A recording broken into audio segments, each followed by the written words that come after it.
Hi, I'm Bahadır Yıldırım, the Expedition Administrator of the Archaeological Exploration of Sardis. Welcome to the session, Discoveries in Augmented Reality at Sardis. I am based at the headquarters of our department in the Somerville Research Facility of the Harvard Art Museums, shown on the left, from September till May, and at the excavation at Sardis in Turkey during the summer from June until August. Our team at the Harvard Art Museums works year-round with an amazing community from Harvard, Turkey, and in recent years from 16 other countries. This cosmopolitan group of participants is worthy of the site's ancient legacy as an imperial capital that bridged East and West. During this year's Arts and Ideas session, I will introduce Sardis and recent work there. Harvard undergrad Paul Tamborow will present on a virtual study season, which we conducted with students unable to participate at Sardis due to pandemic travel restrictions. Professor Nicholas Cahill will present on the use of technology to study and visualize the monuments of Sardis. Sardis is in western Turkey, about 75 kilometers inland from the Aegean coast. As one of the capital cities of Asia, it stood at the border between Greece and the Near East. From a small regional center, it became the capital of a major empire of the kings of the Lydian culture during the 8th to 6th centuries BCE, which conquered most of western Anatolia. The site at the foot of the Tremolus Mountains overlooks the fertile Hermus River Valley and lies along one of the main roads from the Aegean coast inland to central Anatolia. It was settled on an acropolis on a series of ridges, which run like fingers down from the citadel onto the plain.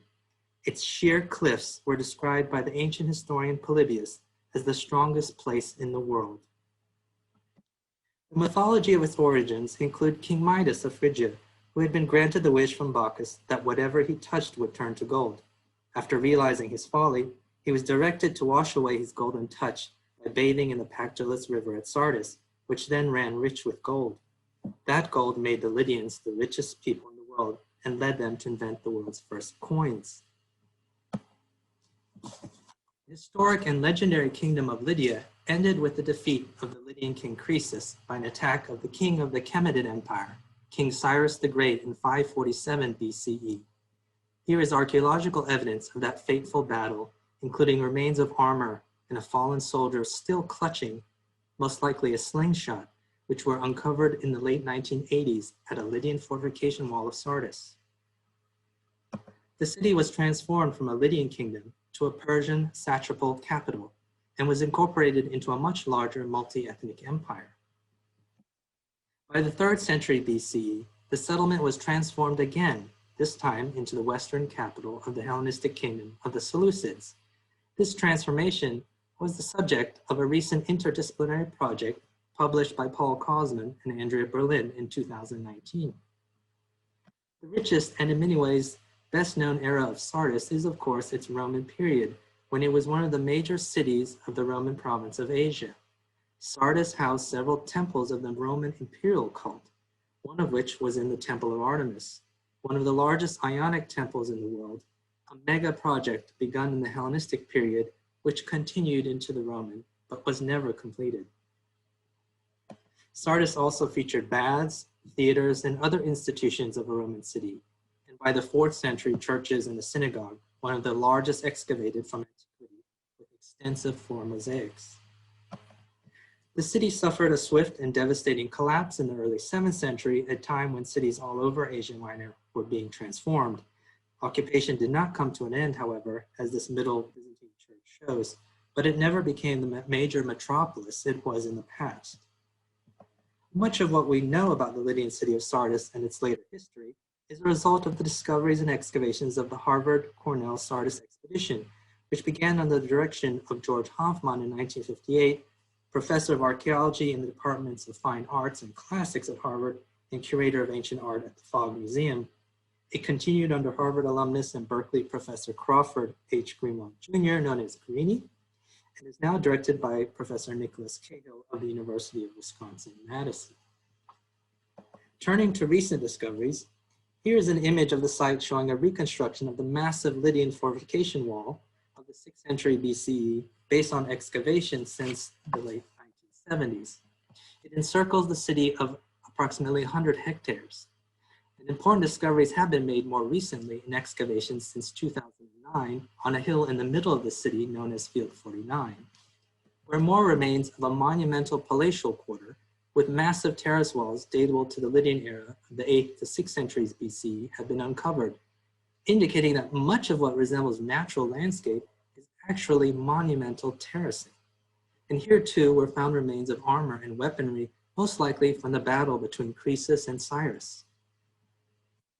Even more surprising was the discovery in 2017 of remains of the late and early Bronze Ages buried deep in this area, extending occupation at the site further into the past by over a millennium.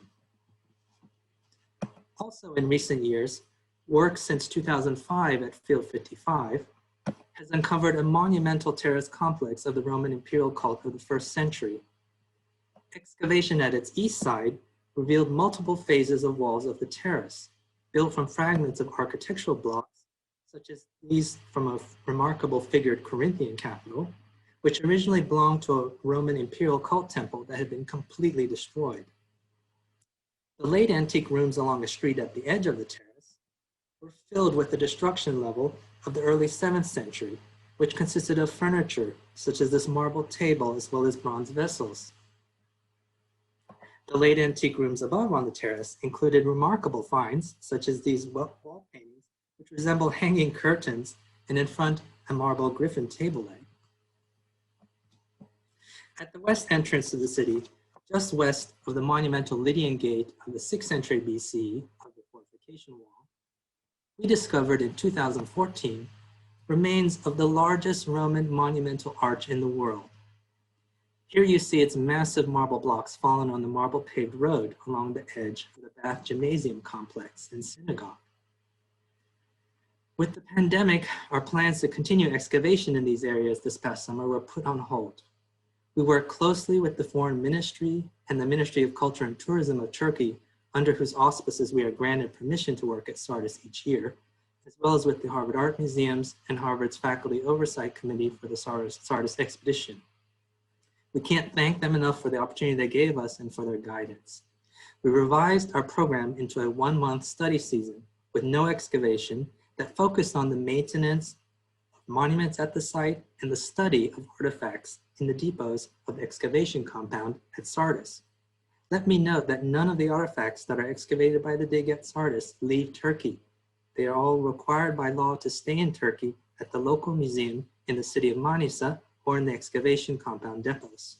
Our study season began in the second half of July and consisted of participants who were already present in Turkey. Nick and I were given special permission by Harvard to travel to oversee the depot work at Sardis. Precautions were taken to monitor health, and we are fortunate that everyone remained healthy throughout. We continued a successful site conservation and maintenance program. Here is our local team in 2016, which by 2018 had completed the Herculean labor of removing the bacteria that contributed to the dark accretion on the marble of the Temple of Artemis, a multi-year project supported by the Dan Kaplan Fund. In summer 2020, the local team completed the cleaning of the facades of the marble court of the Roman Bath Gymnasium complex. This complex was excavated and restored largely with modern materials in the 1960s and 70s, and was the first major reconstruction of its kind in Turkey at the time. You see them preparing coverings and applying a solution to the ancient marble blocks of the reconstruction. And here you see the before and after results of the cleaning.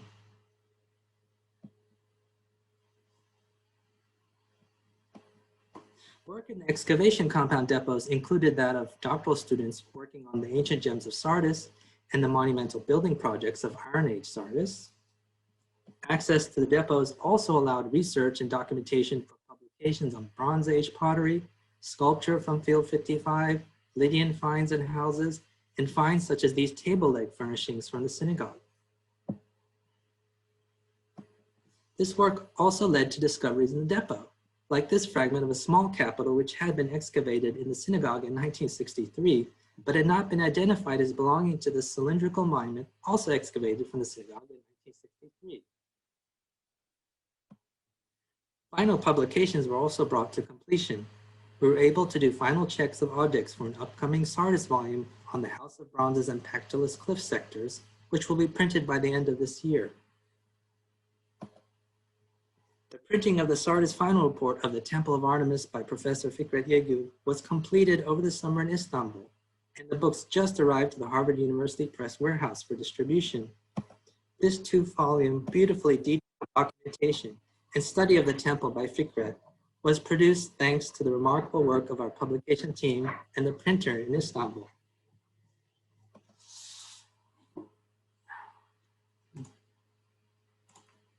Before I turn over to Paul Tamborow to start the next session, the next talk on the virtual Sardis season, I just wanted to thank you all for listening and for all your support throughout these years.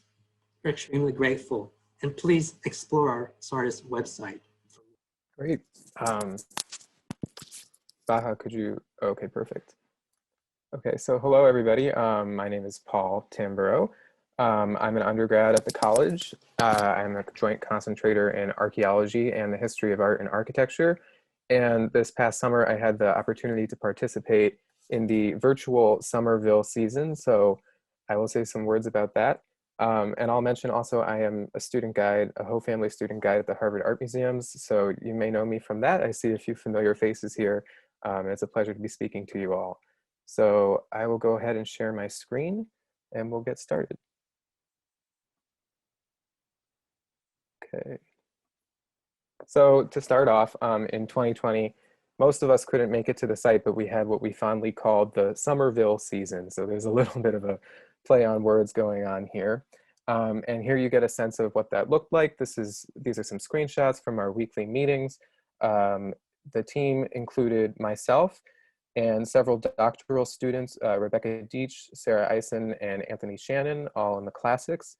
And we also worked with longtime Sardis team member Francis Gallert Marquez, who was the Frederick Randolph Grace Curatorial Fellow in Ancient Art at the Harvard Art Museums, and some staff from the Sardis office in Somerville, including Robin Woodman and Carrie Sullivan, and of course, Baha and Nick. So for myself, especially as someone who's never been to the site, these weekly meetings were a really good way to get a sense of what the project is all about, get a sense of the Sardis community. And we collaborated on a variety of digital projects. So let me just reiterate, please check out the Sardis website. There's lots of exciting content on there, some of which we put together this summer. Our main projects were converting that report on the Temple of Artemis at Sardis into an accessible and widely available ebook that you can find on the website. We also created immersive Google Arts and Culture exhibits about key objects from Sardis. And this was probably my favorite activity, so I'll speak more about that later on.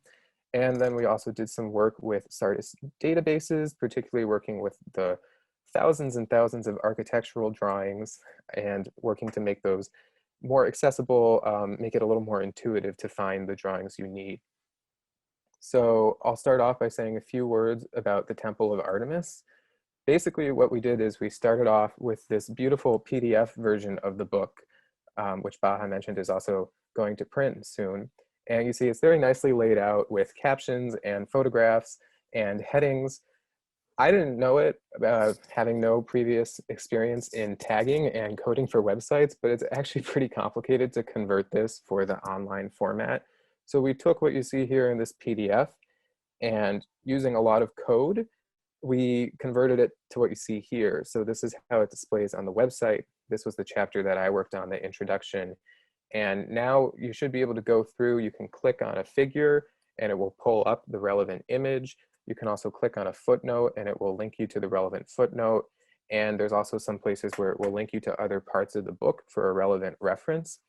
And again, this took a lot of work and we were kind of learning as we went along.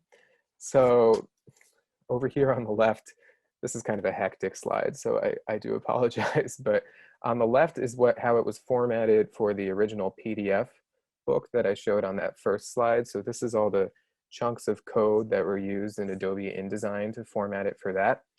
And we had to take all of that and basically go through and search and replace different chunks of code to make it readable by the website system. And again, we were kind of learning as we went along. It is actually weirdly therapeutic to go through and replace a bunch of similar chunks of code. And it was a really interesting experience, definitely learned a lot, and it was very rewarding to see the final result. So please do go ahead and check it out. It was really interesting to learn how to make this research more widely available and pick up these coding skills in the process. And then I also mentioned that we got to work on Google Arts and Culture stories. These were by far my favorite experience. And I feel like as someone, again, who has not been to the site, this was a really good way to get familiar with what Stardust is all about. And so these will be available online shortly. I don't think they've been published just yet, but what we did is we started with a list of 20 artifacts from Sardis. So we had this list called Sardis in 20 objects that I think Nick put together last year. So 20 objects that really speak to the story of the site. And each of us, myself and the grad students who were working on this, selected 3 or 4 of those objects and created these virtual immersive stories about them. So if you ever have been to Google Arts and Culture, you might have a little bit of an idea of how this works, but we did a lot of research on them and went digging through the Sardis databases to find the best images that would best tell the story, and tried to think how we could really spin narratives around these objects that would keep a public audience engaged.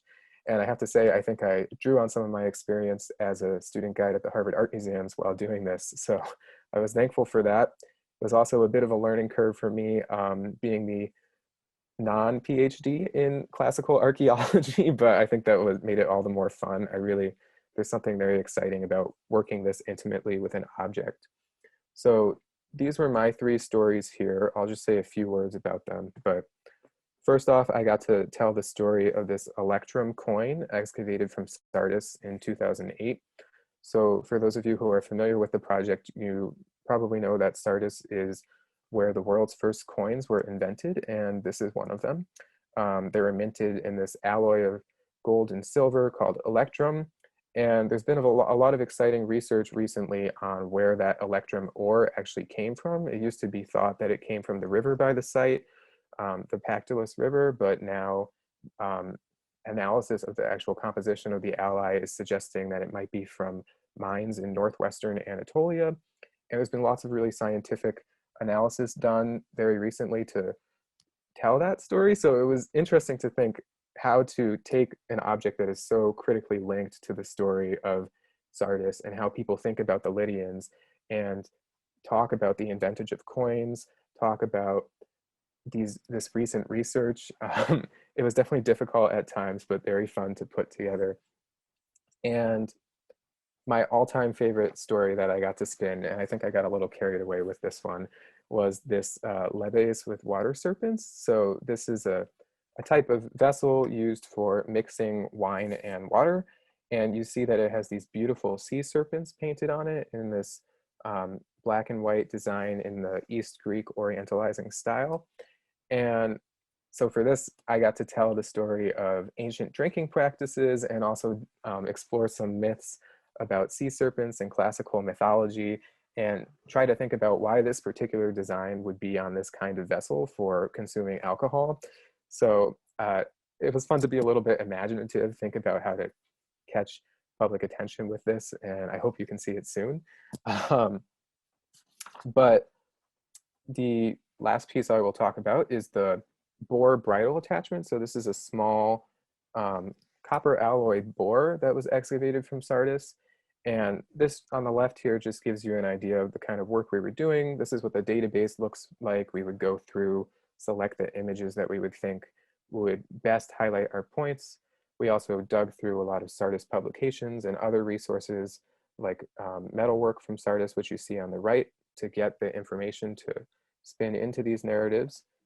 And part of the fun of it is that you sometimes find things unexpected. So, well, searching through the database for boars at Sardis, I found these photos of a boar piglet that visited the site in the 1980s.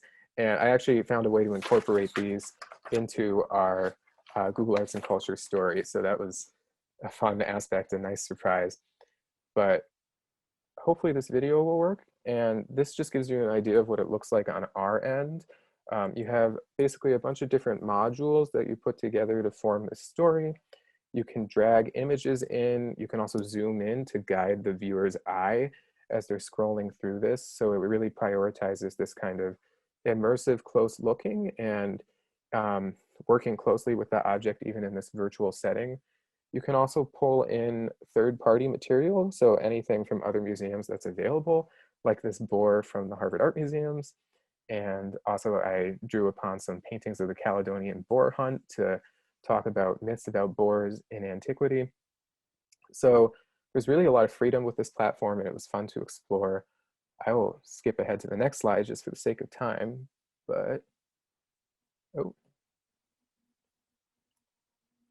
So this is a glimpse of what the finished result looks like. And I apologize, it is a little glitchy. Screen recording functionality is not the best, but basically you can see that we can guide your eye to different parts of the object, draw in comparative material to talk about other aspects of its history. And it really took a lot of work to figure out exactly how to get just the right amount of text to hold someone's attention, but not get overly academic with it. And also think about, you know, where do you want to focus the eye? What's the right kind of comparative material? So this was a really great experience for all of us, especially thinking as we're moving towards this increasingly virtual age and we're thinking about public humanities and ways to communicate archaeological research.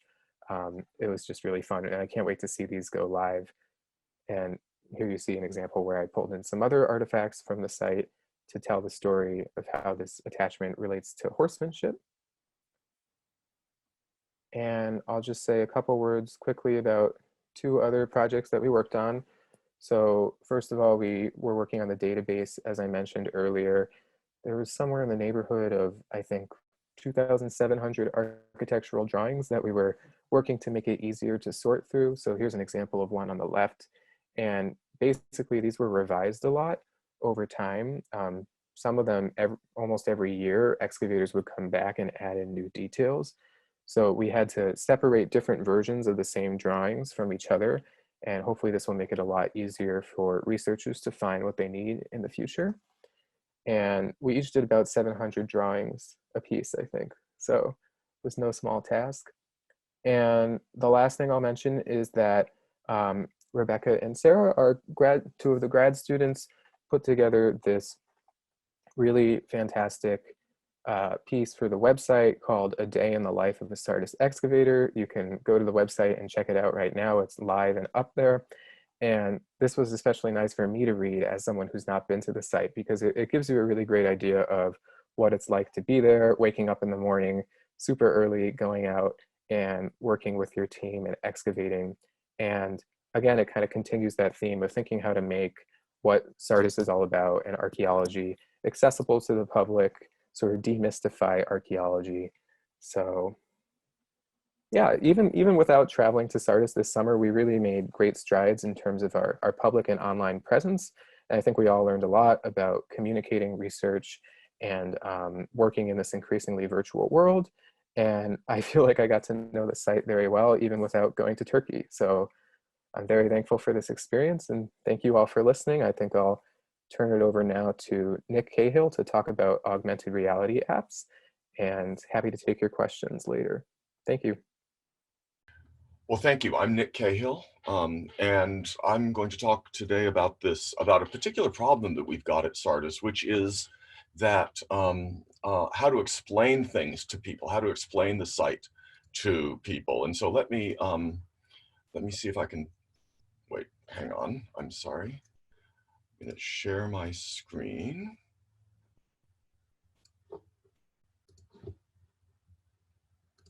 If I may. So one of the problems at Sardis is that the monuments are huge, but really badly preserved. We're flying here around the largest Roman arch in the world, as Baha mentioned, and a gate in the Lydian fortification, which again is one of the largest fortifications in the ancient world. And also the remains of different periods are often mixed all together. So visitors and even archaeologists come here, take one look and sort of walk away confused. So we're trying to figure out a better way to explain things. One way of showing people what monuments looked like is to put them together physically, as Professor Hanfmann did with a marble court in the synagogue in the 1960s. But this is expensive, and also you need the pieces, which we don't have for many parts of Sardis. We considered reconstructing the buildings in a sort of wireframe like the Ben Franklin House or the Temple of Minerva at Veii. This could be a skeleton of wire or pipe or other material, and we even thought of beams of light for this. But again, there's various problems, and like tennis shoes, for instance, being hurled over them. So instead, anticipating the 2020 season when everything has become virtual, we've been working for the past few years on an augmented reality reconstruction. This is maybe familiar to you if you Google cat or hedgehog, for instance, as you see here on my phone. Google will present you with a 3D model in your real space, like on my desk here, and you can wander around as you move your phone, and the model will move with you at its proper scale. It's good because it works on most modern phones and doesn't need headsets or goggles or special equipment. So we've been inspired for a long time by Peter Dermanuelian's Giza Plateau project, which has done such innovative and comprehensive work in bringing together legacy and also more modern data in a digital environment. And it's always sort of humbling to look at the riches of ancient Egypt with which the classical world can hardly compete. But we were working also then with one of their projects, or we were inspired by one of their projects, the Dreaming the Sphinx at the Semitic Museum. And Luke Hollis of Archimedes Digital, who previously designed an augmented reality app for Harvard Semitic Museum, was as sort of a model for this. Now, when we started discussions with Luke and his team just a few years ago, the only option we had was to construct a special purpose app like Dreaming that visitors would then have to download. And at that point, we had a sort of an overambitious goal. I think the cost of the app would have been quite high, and there was a risk, or really a certainty, that it would become obsolete quickly as technologies change. One development of the past year then, as Luke explained to me, is that there's a new standard for distributing augmented reality and virtual reality content via a web page called WebXR. This means there's no separate app. Users can just open a web page on their phone, maybe by pointing at a QR code, and the phone will immediately open this model. So this seemed like a really good time to be catching this wave. Now, of course, there's been lots of excellent work in virtual reality and archaeology, often with the goal of recreating the entire environment of antiquity, restoring paint and statues, and even populating the space with people who can talk to you. One problem we have is that we don't know what these buildings were like, how tall they were, whether they had crenellations or sculpture or what, and we don't want to mislead. And we also don't want to distract people from the reality of the remains, which are kind of interesting in their own right. So one of the architects, Troy Thompson, suggested that we look at the work of Edoardo Tresoldi, an Italian artist who builds these ghostly and haunting reconstructions of buildings using real wire mesh. We hope to make models, digital models, that are similarly evocative and translucent. How do we do this? We're in this fortunate position that Kellyanna Luludis, a Harvard GSD student who worked at Sardis for a number of years, wrote her thesis a few years ago on a theoretical roof and restoration project for the synagogue and the Bath Gymnasium complex. In her thesis, she built a computer model of this sector and restored roofs and even made a 3D print of it. She then developed this model for us, adding the Lydian remains, dividing existing remains from her restoration, and so forth. This gives us a wonderful basis on which we can build these augmented reality models. And here the restoration. So for visitors to the site, the goal is to take Kellyanna's restoration, render them in some visually evocative and translucent manner, and superimpose that onto the existing foundations through this augmented reality interface. And this is just a sketch.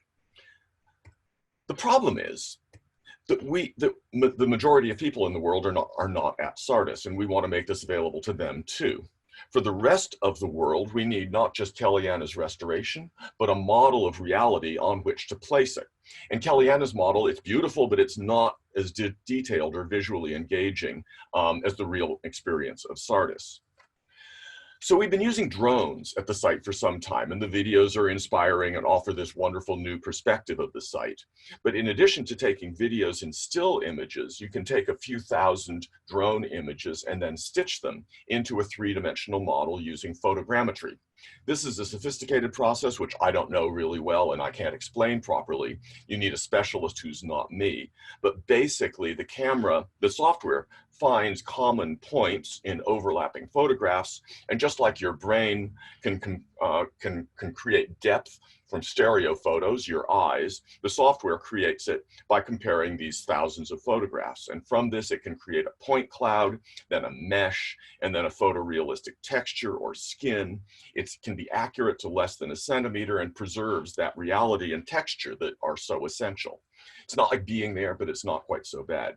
And this is a model done by Ehsan Behbahani Nia just last week using photographs taken in August.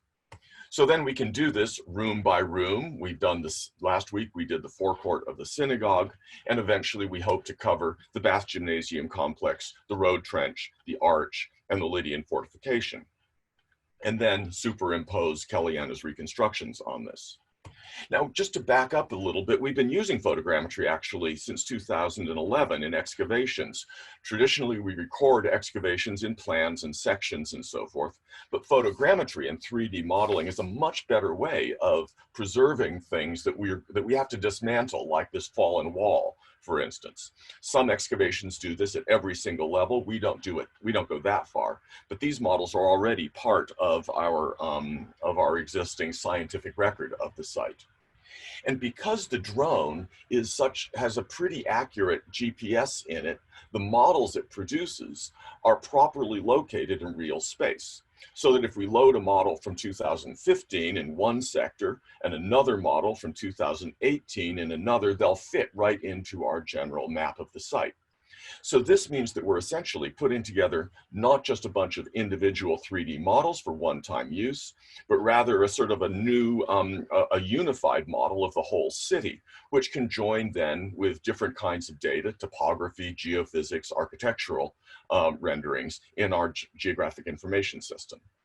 So another way of looking at this project is to think that we're going back to legacy data, 63 years of excavation, Sardis's greatest asset, and recording that in new and modern ways and bringing this three-dimensional data into a more general digital system, a sort of virtual Sardis, which includes, as I say, topography and architecture, stratigraphy, geophysics, and archaeological features that we have removed and no longer exist, and also ancient features which we've never seen but can reconstruct. In a sense, then, this is similar to the project that we started a dozen years ago. We went back to typed inventory cards and photo lists and things from the 1950s and 60s and entered them, as Paul was describing, into this unified FileMaker database, which ties them all together. This has become an essential part of our research, but is also the basis for our public website, as Paul described earlier. And we've put a lot of effort into making our results available on the web with not only the books, the texts of books, but also catalogs of objects, including new books like Jane Evans's 2018 Coins book, or 2019 Georg Petzel's, and also going back to 1978 with the sculpture from Sardis. So in much the same way, this augmented reality project can be seen as a sort of public front end to archival scientific spatial data, providing the general public easy access to some of our exciting discoveries. We know the technology for sharing these results will change and improve, and so we want to really focus on making the best virtual Sardis we can, and then think about how to present it easily to the general public. Since we have these catalogs of objects, most of which have specific find spots, it should be possible in the near future to link our 3D models to that searchable database and then let visitors see exactly what was found where. Again, there's lots of good precedents for this, but not so many with augmented reality. Of course, a lot of our finds, and here's one, here this stele was found built into the stylobate of the synagogue. Of course, a lot of our finds are the sort of thing that only an archaeologist could love, crappy little late Roman coins. So we want to be careful not to present the public with too much junk. But this is exactly what archaeology is all about. It's about context. It's about wringing blood from stones, as Glenn Isaac, one of my professors at Berkeley, used to put it. It's about understanding the works of art and bits of culture in their original contexts, about building stories and reconstructions from these rocks and sherds, and then making these reconstructions and stories available, and we hope inspiring, to a general public. So anyway, that's all I have to say, and I think we're all happy to answer questions in the next couple minutes. I hope we've, there we go. Thank you. Okay, excuse me, I have a question, Susan Wood. Oh, hi. Yeah, hi, Nick.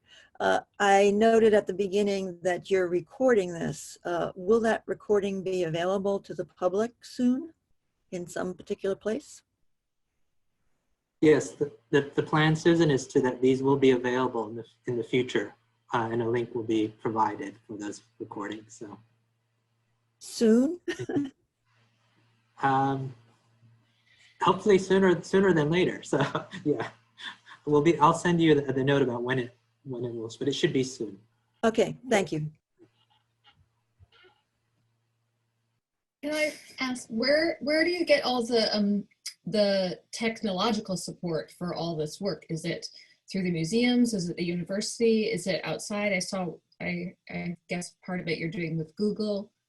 How are you managing this major technology project?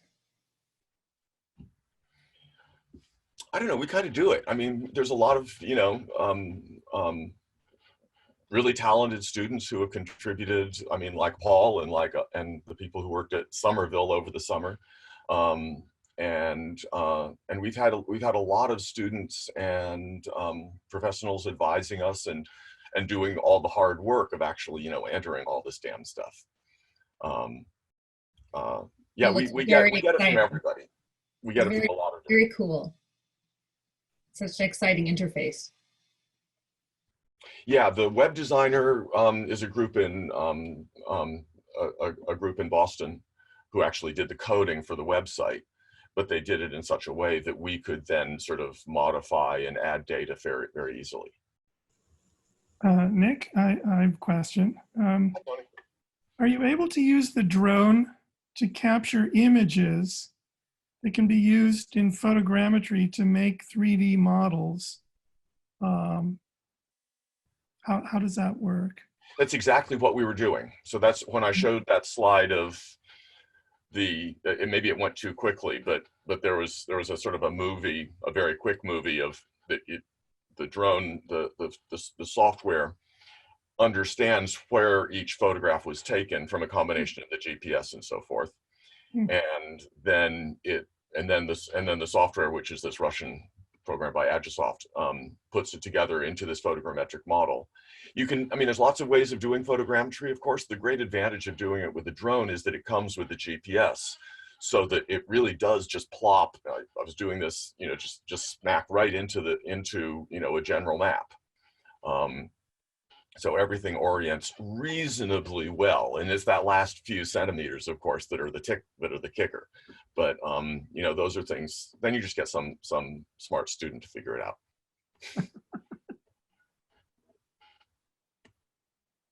But yeah, the drone. We did it for a few years. We did it just with cameras, and that was not nearly as efficient because you have to walk around and stuff. And with a drone, you can just press a button and it goes where you want it to.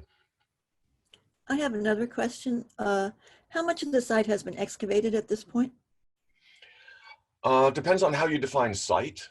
A lot of our excavation, as you know, was done outside the city walls. So it's less than 1% to 2%, no matter how you count it. It's a very small amount. And the other thing is that it's a very deep site, so that, some of the site we've excavated down to, say, Roman levels, but we've never done the Hellenistic or the Lydian.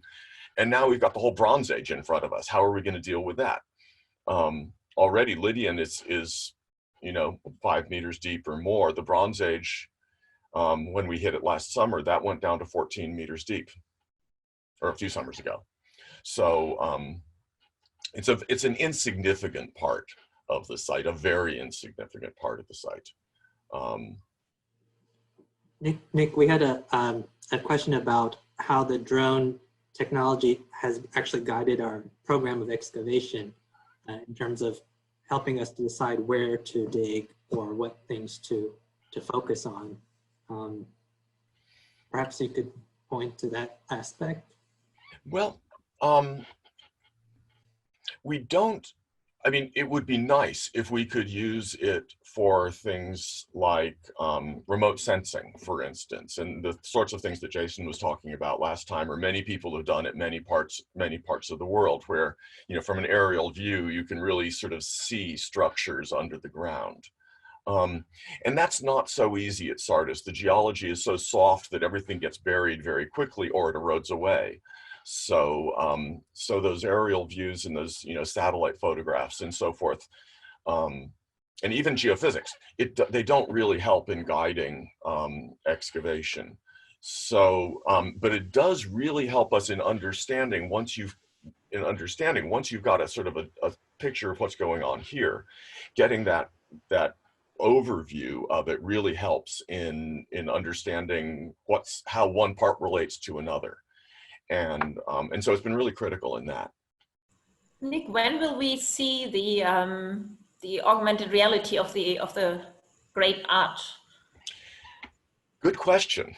Very good question. We're going to start. I mean, the next thing I want to do actually is to try an augmented reality reconstruction of a basketball court down a block from my house, so that we can see how this works in reality. We don't need to go to Sardis to make this work, right? And so the trick would be, you know, how well we can fit Kellyanna's models onto an existing you know, an existing site. And that's something I think we haven't, you know, we certainly haven't tried, and isn't immediately obvious that, you know, that it's what the technical problems are going to be.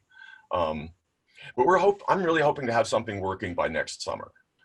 I really am. I think we can, you know, even if it's not the whole thing, we can, you know, the photogrammetry is going really well.